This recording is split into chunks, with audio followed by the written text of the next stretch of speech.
শরৎ পূর্ণিমা নিশি নির্মল গগন মন্দ মন্দ বহিতেছে মালয় পবন। লক্ষ্মী দেবী বামে করি বসি নারায়ণ বৈকুণ্ঠ ধামেতে বসে করে আলাপন। হেন কালে বিনা হাতে আসে মুনিবর হরি গুণ গানে মত্ত হইয়া বিভোর। গান সম্বরিয়া উভে বন্দনা করিল বসিতে আসন তারে নারায়ণ দিল। মধুর বচনে লক্ষ্মী জিজ্ঞাসিল তাই কিবা মনে করি মুনি আসিলে হেথায়।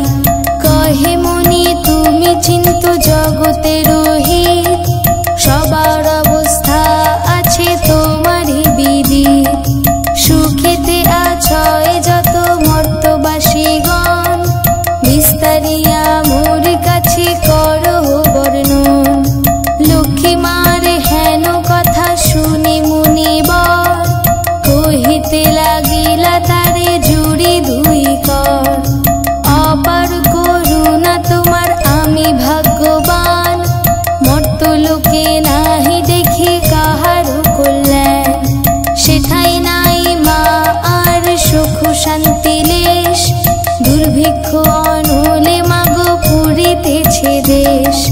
রোগ শোক নানা ব্যাধি কলিতে সবাই ভুগিতেছে সকলেতে করে হাই হাই। অন্ন বস্ত্র অভাবেতে আত্মহত্যা করে স্ত্রী পুত্র ত্যাজি সবাই যায় দেশান্তরে। স্ত্রী পুরুষ সবে করে ধর্ম পরিহার সদা চুরি প্রবঞ্চনা মিথ্যা অনাচার।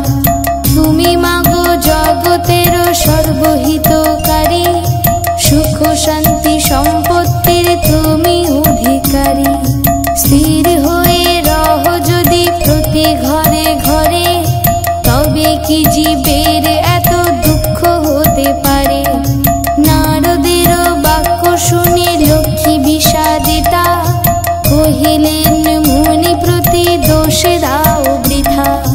নিজ কর্ম ফলে সবে করে দুঃখ ভোগ অকারণে মোর প্রতি কর অনুযোগ। শোনো হে নারদ বলি যথার্থ তোমায় মম অংশে জন্ম লয় নারী সমুদয়। তারা যদি নিজ ধর্ম রক্ষা নাহি করে তবে কি অশান্তি হয় প্রতি ঘরে ঘরে। লক্ষ্মীর বচন শুনি মুনি কহে ক্ষুণ্ণ মনে কেমনে প্রসন্ন মাতা হবে নারীগণে। কিভাবেতে পাবে তারা তব পদ ছায়া দয়াময়ী তুমি মাগো না করিলে দয়া। মুনির বাক্যে লক্ষ্মীর দয়া উপজিল মধুর বচনে তারে বিদায় করিল। নারীদের সর্বদুঃখ যে প্রকারে যায় কহ তুমি নারায়ণ তাহার উপায়। শুনিয়া লক্ষ্মীর বচন কহে লক্ষ্মীপতি কি হেতু উতলা প্রিয় স্থির করমতি। প্রতি গুরুবারে মিলি যত বামাগণে করিবে তোমার ব্রত ভক্তি যুক্ত মনে। নারায়ণের বাক্যে লক্ষ্মী অতি হৃষ্ট মন ব্রত প্রচারিতে মর্তে করিল গমন। মর্তে আসি ছদ্মবেশে ভূমি নারায়ণী দেখিলেন বন মধ্যে বৃদ্ধা বসিয়া আপনি। সবাই হইয়া লক্ষ্মী জিজ্ঞাসিল তারে কহ মাগো কি হেতু এ ঘোর কান্তারে। বৃদ্ধা কহে শোনো মাতা আমি অভাগিনী কহিল সে লক্ষ্মী প্রতি আপন কাহিনী। পতি পুত্র ছিল মোর লক্ষ্মী যুক্ত ছিন্ন